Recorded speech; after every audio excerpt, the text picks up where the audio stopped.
Assalamualaikum warahmatullahi wabarakatuh dan salam sejahtera untuk kita semua. Kembali lagi bersama saya sebagai host di channel ini, Romi Mesra, Baku Ingat TV. Nah, ini kita berada pada segmen Baku Ingat Podcast.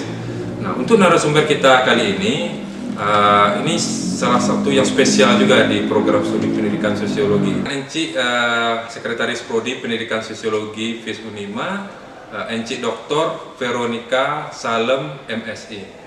Nah, nanti kita akan berkenalan dengan beliau. Kita ngobrol santai saja Enci ya. Nanti kita minimal para penonton bisa kenal lah lebih dekat. Ingin mengetahui mungkin beliau ini kan bagian dari profil program studi pendidikan sosiologi. Baik Cik, silakan kita mau perkenalan singkat dengan Cik Vero. Ini kita mau cerita-cerita aja Cik, silakan. Oke, terima kasih. Kalau berbicara perkenalan, ya nama saya Veronica Salem. Itu apa Cik? Oh, orang tua kasih nama Eunike. Oh, Eunike. Eunike. Itu ada T Trifosa. Oh, itu papi orang tua saya kasih nama diambil dari Alkitab. Trifosa, iya. Salem. Iya, bukan Salim ya Cik ya? Salem. Salem. Jadi saya juga sering salah sebut ini Salem. Salem. MSI ya Cik? Iya, MSI. Silakan Cik. Kalau daerah asal dari mana Cik? Minahasa Selatan. Minahasa Selatan. Desa Poigar. Oh, Poigar. Desa Poigar. Saya dilahirkan di sana, Desa Poigar. Dan kemudian karena orang tua bertugas di Bola Omongondo, ya, Bolmong, ya, sehingga saya sempat sekolah di sana dari TK sampai SMP, kemudian SMP pindah ke Manado karena ikut orang tua mau kuliah lanjut. Ibu saya guru kan, iya. Jadi seperti itu pindah Manado sampai saya sekolah terus, SMA dan seterusnya. Dan mungkin juga untuk informasi, sebenarnya kita masih dalam situasi duka ya Ci ya. Jadi kalau agak ini nanti ada sedih-sedihnya dikit, ya mohon dimaklumi begitu ya. Karena kita juga akan tanya ini Ci kan, kalau soal pekerjaan orang tua tadi ya, ibu itu guru ya Ci ya. Iya, kalau guru. Bapak ini almarhum ya, yang baru ya. Bapak baru berapa pernah bekerja di Bola Omongondo sebagai pendeta. Oh, pendeta ya. Dan juga pernah sebagai anggota dewan. Oh iya. Ya. Dipercayakan sebagai anggota dewan di Bola Omongondo. Dan kemudian papi terikat dengan tugas, jadi papi pulang pergi. Oh, papi. Artinya begini. Sebutannya papi ya, Ci ya? Iya, papi. Kalau yang ibu sebutannya mami. Mami. Karena mami ada tambah sekolah dan motivasi mami sekolah itu untuk mau tunjukkan kepada kami anak-anak.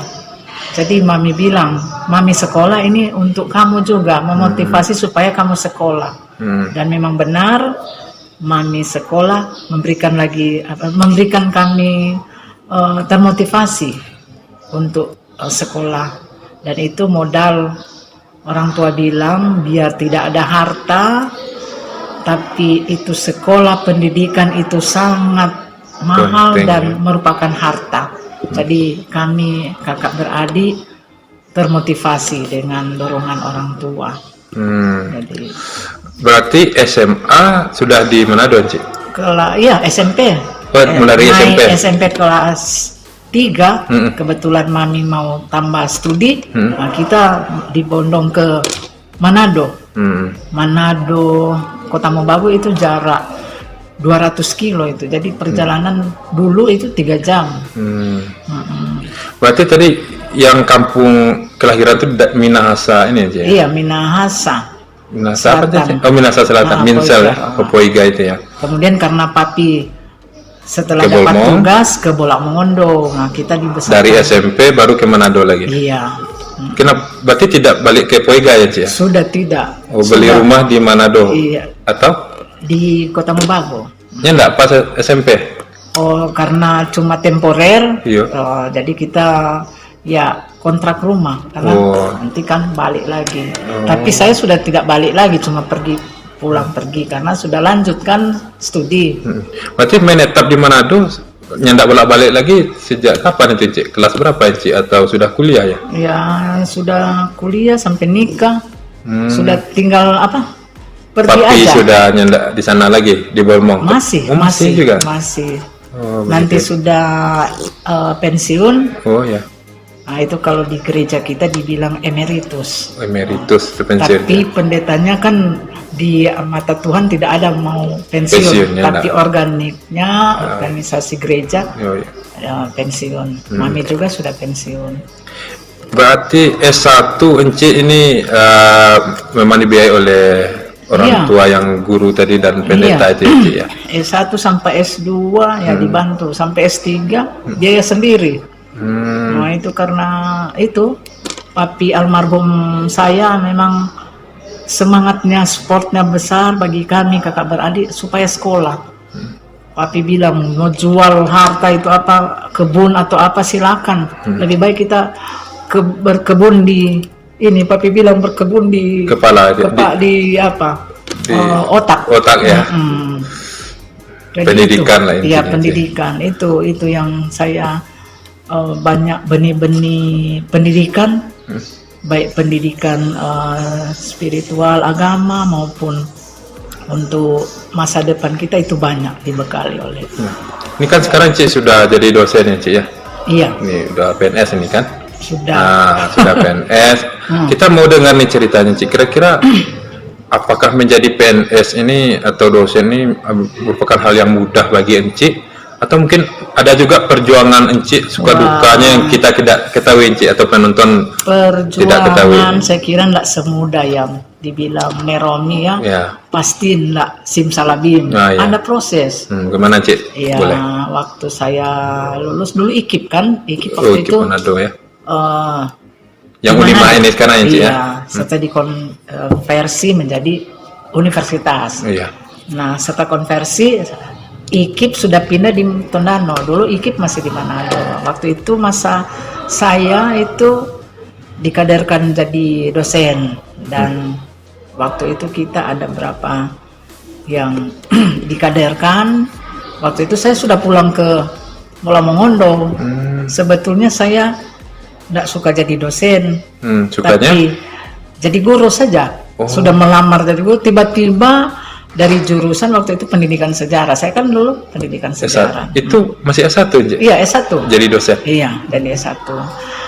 Dibilang saya tidak tahu kalau mereka dosen dikaderkan dan dirapatkan si nama A, B, C termasuk saya dikaderkan untuk mengikuti tes sebagai dosen. Tadinya saya Oh, belum PNS kan Cik ya? Belum ya belum. Nah, ternyata dapat informasi supaya segera datang ke Manado mengikuti tes. Saya salah satu calon. Masih ingat Cik tahunnya itu? Tahun berapa itu? Tahun berapa ya? 79, 8. 80-an mungkin ya? Kalau SK saya kan keluar 86. Oh, SK PNS-nya? Iya, saya selesai 85. Jadi sempat nganggur hanya 1 tahun. 85 selesai. Oh, ya berarti ya, awalnya itu belum PNS ya Cik ya? Berapa lama Cik ngajar waktu belum PNS itu? 1 tahun aja. Oh, berarti setelah setahun keluar Iya, SK karena PNS. jadi enggak Sudah SK PNS atau CPNS ya? CPNS Oh, iya. 86 CPNS. Berarti ada tes ini Iya. tes CPNS setelah itu Iya, Cik ada. ikut dan lulus Jadi ya? enggak juga semudah apa. Jadi ada proses. Kira-kira apa lagi Cik pengalaman Cik yang mungkin yang perjuangannya itu Cik untuk Ya. menjadi dosen PNS ini apa kira-kira? Pengalaman saya waktu itu kan sudah maksudnya harus ikut persyaratan. Tadinya S1 kan kita sudah diangkat. Nah, Iya. kemudian berkembang harus S2. Oh iya. Nah, itu jadi semangat lagi karena katanya kalau tidak S2 akan dialihkan ke tenaga Pegawai ya? administrasi. Administrasi ya. Jadi walaupun dengan berat dengan apa ikut tes, lulus biaya sendiri. Tapi ini papi saya bilang, kamu mau sekolah? Iya. Waktu itu saya tes cuma lulus biaya sendiri. Ya. Aku pikir-pikir kan, wah, tapi dengan motivasi dari almarhum papi saya, papi bilang, kamu suka sekolah? Suka. Sudah berangkat, nanti papi bantu. Ya jujur, saya waktu itu kan masih gaji berapa? 64.000. PNS 64.000 kan. Belum awal-awal itu ya. Iya, jadi seperti itu. Jadi motivasi dari papi itu saya tidak lupa. Sampai S3, S2, S3. S1 di IKIP ya? IKIP. S2 di di UGM. Jurusan sosiologi. Oh, berarti S2 baru sosiologi ya, Cik? Iya. Agak mirip dengan Miss Santi tadi. Ini lika-liku. Tahun berapa lulus Cik S2, Cik? S2 1998. 98 ya. Lanjut S3, Cik. S3 2 kali kuliah S3. S3 di mana yang pertama? UNJ.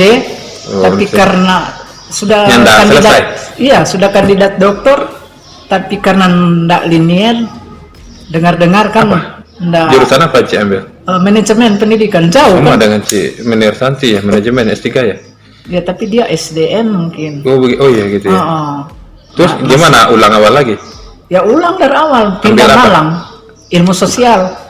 Ya ndak ada sosiologi di Malang, ada? Di mana? Di Malang S3. S3 di Malang ada, tapi kita ambil ilmu sosial. Iya. Tamat tahun 2015. Baru beberapa tahun lalu ya. Jadi gitu. Intinya memang support dari orang tua nih ya. Iya, karena ya maklum sudah berkeluarga. Nah, itu semangat, itu dorongan dari kalau mau pikir biaya dan sebagainya. Bayangkan pulang pergi dengan biaya sendiri tapi itulah terasa sangat ringan karena ya sudah tidak berpikir uang berapa mau keluar, tapi karena dengan ingin mau sekolah sehingga semuanya boleh terlewati, sehingga saya bisa selesai S2, S3. Kita lanjut, ini kan kalau saya pikir untuk lebih dekat dengan Cik Vero akan panjang ya Cik ya. Iya. Banyak hal yang bisa kita bagi ya Cik ya. Iya. Sementara mungkin kita cukup ini. Kita masuk ke mungkin dalam hal posisi Cik sebagai sekretaris Prodi Cik. Iya. Kita sekarang kan masih ada penerimaan mahasiswa ya Cik. Iya, mahasiswa melalui jalur B2P ya. Iya, baku bek yang pandai. Harapan Cik untuk penerimaan ini bagaimana Cik? Ya, harapan saya sebagai pimpinan bahkan sebagai tenaga pengajar di Universitas Negeri Manado, lebih khusus jurusan pendidikan sosiologi, mau menginformasikan kepada masyarakat, kepada siswa-siswa yang baru tamat tingkat sekolah SMA, ya mari datang ke jurusan kami, karena jurusan kami itu bukan mau berlebihan ya. Jurusan prodi kita itu sangat dibutuhkan di masyarakat, di pekerjaan, lapangan pekerjaan, apalagi sekarang kan di mana-mana itu mata pelajaran sosiologi itu ada kan? Iya, sudah ada sekarang. Iya, ada. Jadi mari masyarakat datang ke jurusan orang tua, daftarkan anaknya ya. Daftarkan ke jurusan kami, dan untuk diketahui bahwa prodi kita kan kualitas sudah masuk kategori yang berkualitas. Berapa dosen sudah berpendidikan doktor dan profesor dan profesor dan kemudian magister. Jadi tidak diragukan lagi untuk jurusan prodi pendidikan sosiologi. Dan sudah banyak kita lihat alumni-alumni yang setelah kita ambil data, informasi, banyak mereka sudah bekerja. Apakah mereka jadi guru atau di swasta, itu mereka di lapangan pekerjaan. Bahkan waktu akreditasi kemarin user banyak pujian. Iya, banyak pujian di akreditasi. Kami kan wawancara juga langsung dengan pengguna jurusan kita ini ya. Benar. Jadi masyarakat, orang tua, mari datang di jurusan kami, jurusan pendidikan sosiologi di Universitas Negeri Manado. Unima ini keadaan alam sangat sejuk, tidak ada polusi, tidak perlu butuh AC karena kita berada di puncak. Iya, di sini nggak ada AC. Iya, nggak ada AC, jadi sejuk. Iya. Oke, supaya kan kita belajar juga sejuk kalau sudah bertatap Nyaman muka. ya. Nyaman, jadi seperti itu. Mungkin itu untuk channel atau video kali ini. Bagi yang suka jangan lupa di like dan juga share ya kepada teman-teman lain yang mungkin membutuhkan informasi yang berkaitan dengan prodi pendidikan sosiologi ya, Ci ya. Iya. Kemudian seperti yang saya sampaikan tadi, kalau ada yang ingin bertanya boleh silakan tulis langsung di kolom komentar, nanti saya akan coba balas satu persatu. Dan mungkin kalau ingin bertanya mungkin kepada ketua prodi atau kepada stakeholder lain, nanti akan saya sampaikan. Dan terutama jangan lupa di subscribe channel kita ini ya, Ci ya. Sekarang channel kita subscriber baru sedikit, Ci. Iya. Nah, jadi mudah-mudahan nanti lambat laun akan berkembang ya, Ci ya. Iya, Sehingga kan semakin banyak subscriber, ini orang yang nonton juga akan semakin banyak. Informasi, edukasi dan lain sebagainya yang berguna ini, yang positif ini juga akan sampai kepada orang yang lebih banyak. Iya. Dan juga silakan klik tombol lonceng di sebelah kanan bawah itu, sehingga nanti ada notifikasi ketika kita mengupload video-video terbaru, sehingga teman-teman semua tidak ketinggalan dengan informasi-informasi dari program studi pendidikan sosiologi melalui channel YouTube Baku Ingat TV. Itu saja, saya Romi Mesra sebagai host, dan narasumber kita kali ini Encik Vero sebagai sekretaris prodi pendidikan sosiologi undur diri. Kami tutup. Assalamualaikum warahmatullahi wabarakatuh dan sampai jumpa di Saya tutup. Assalamualaikum warahmatullahi wabarakatuh dan salam sejahtera untuk kita semua, dan sampai jumpa di video-video selanjutnya. Terima kasih. Oke, terima kasih.